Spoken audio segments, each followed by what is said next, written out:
I'm a co-sponsor. I kind of like it. It's probably one of the top 3 bills that we've passed since I've been there. Unfortunately, it's sitting in Prince Harry's drawer. But it's a good bill, which will go a long way in the future toward reining in, the overreach of some of these bureaucracies. Some of the ones that concern me the most are OSHA and EPA, but also, I mean, there's other, the IRS obviously overreaches all the time.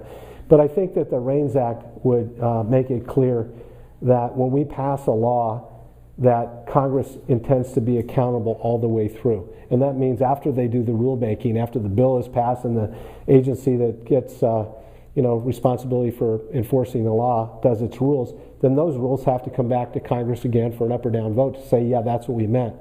Almost always, I mean, whether it's the Endangered Species Act or the Clean Air Act or the Clean Water Act, which we're having a hearing about that next Tuesday in Arizona with Congressman Schweikert and Gosar and myself, it's almost always about executive branch overreach and them, foisting on us rules and regulations that Congress would have never approved of in the first place. So put the accountability where it needs to be. They're not elected, we are, and we face the voters every 2 years, so that's the way it ought to be. And if we're stupid enough to put a seal on that stuff, then we ought to be ready to be kicked out of office for the stupid things that these agencies are doing.